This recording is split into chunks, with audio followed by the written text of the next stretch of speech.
মানবরচিত ব্যবস্থার অধীনে বন্দী হয়ে বিশ্বের মানুষের গোলামে পরিণত হয়েছে। ৭ সেপ্টেম্বর ২০২৪ শনিবার সকাল ১১ ঘটিকায় জাতীয় প্রেসক্লাবের সামনে রাস্তা ইসলামী সমাজের উদ্যোগে এ মানববন্ধন অনুষ্ঠিত হয়। হাসিনা ক্ষমতা থাকার পরে আল্লাহর আইন দিয়ে রাষ্ট্র গঠন করে নাই, এই জন্য চরম বিপর্যয়ের মধ্যে ফেলে দিয়েছেন। আজকে যারা ক্ষমতায় আসছেন, ফ্যাসিবাদের বিরুদ্ধে আন্দোলন করছেন, জীবন দিয়েছেন, আপনাদের এই ত্যাগ কুরবানিকে আমরা স্মরণ করি, কিন্তু সামনে কি করবেন সেটা বলেন। আপনারা সংস্কার চান, কি সংস্কার করবেন? কাল বিলম্ব না করে আল কোরআনের বিধান মোতাবেক নতুন করে সংবিধান রচনা করেন, যাতে ওই সংবিধানের মধ্যে কোরআন বিরোধী কোনো আইন না থাকে। একটি আইনও কোরআন বিরোধী থাকতে পারবে না। সুদ ভিত্তিক অর্থ ব্যবস্থা বিলুপ্ত ঘটাতে হবে। কেন্দ্রীয় দায়িত্বশীল মোহাম্মদ ইয়াসিন এর সঞ্চালনায় অনুষ্ঠানে প্রধান বক্তা হিসেবে উপস্থিত ছিলেন সংগঠনের আমির হযরত সৈয়দ হুমায়ুন কবির। আল কোরআনের আইন বিধানের আলোকে প্রধান উপদেষ্টা সাহেব আপনার সকল উপদেষ্টাদেরকে নিয়ে, সমন্বয়কদেরকে নিয়ে, দেশের জ্ঞানীগুণী মানুষদেরকে সাথে নিয়ে পরামর্শ করে কোরআন ভিত্তিক সংবিধান রচনা করুন, যেন কোরআন বিরোধী কোনো আইন সংবিধানে না থাকে।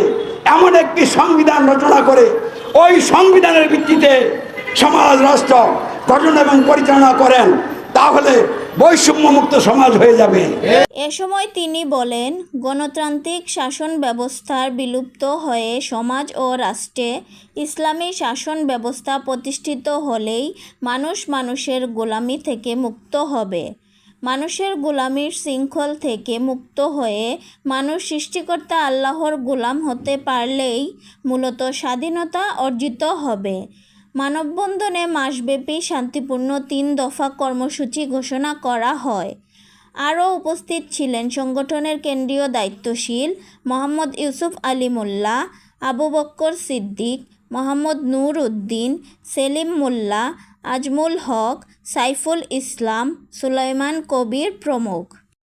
আমি স্পষ্ট বলতে চাই, আমরা রাজপথে আছি এবং থাকবো ইনশাআল্লাহ, গণতন্ত্র মুলুক পরিচালনা হওয়া পর্যন্ত, আল কোরআনকে সংবিধান হিসাবে ঘোষণা না দেওয়া পর্যন্ত, আল কোরআন আইন দিয়ে রাষ্ট্র গঠন এবং পরিচালনা করার জন্য সিদ্ধান্ত গ্রহণ না করা পর্যন্ত আমাদের আন্দোলন চলবেই চলবে।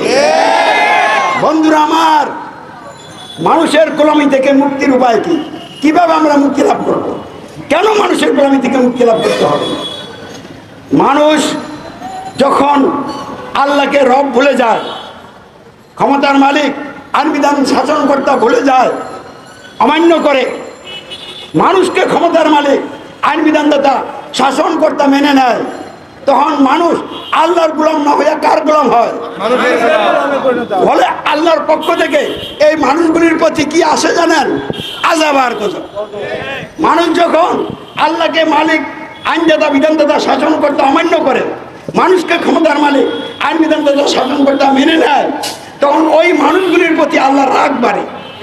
আর রাগের বাস্তবতা হলো বন্যা, তারপরে কি ঘূর্ণিঝড়, জলোচ্ছ্বাস, ভূমিকম্প, ভূমিধস, দাবানল ইত্যাদি। আর কি জানেন? একটা জাতির মানুষকে বিভিন্ন দল আর উপদলে বিভক্ত করে এক দলের সাথে আরেক দলের সংঘাত এবং সংঘর্ষ লাগিয়ে তারা কেন আল্লাহকে ক্ষমতার মালিক আইন বিধানদাতা শাসনকর্তা না মেনে মানুষকে ক্ষমতার মালিক আইন বিধানদাতা শাসনকর্তা মানলো, এইটার মজা খাওয়ানো। তাহলে বাংলাদেশের সমাজ জীবন পরিচালনায় আল কোরআনকে সংবিধান হিসেবে গ্রহণ করা হয়েছে না। আল্লাহর দেওয়া জীবন ব্যবস্থা ইসলামকে আদর্শ হিসেবে গ্রহণ করা হয়েছে না। তাহলে কি গ্রহণ করা হয়েছে? গণতন্ত্র নামক মানব রচিত ব্যবস্থা গ্রহণ করা হয়েছে। এই গণতন্ত্র কি আদর্শ? গণতন্ত্র আদর্শ নয়, চরম দুর্নীতি। গণতন্ত্রের মূলটাই ভুল। গণতন্ত্রে কি বলে?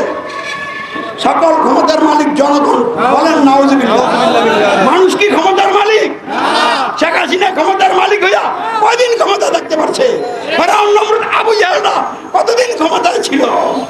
তাহলে মানুষ ক্ষমতার মালিক না, সকল ক্ষমতার মালিককে আল্লাহ। তাহলে গণতন্ত্রের মাধ্যমে মারাত্মক ভুল করা হয়েছে, জনগণকে ক্ষমতার আসনে বসানো হয়েছে।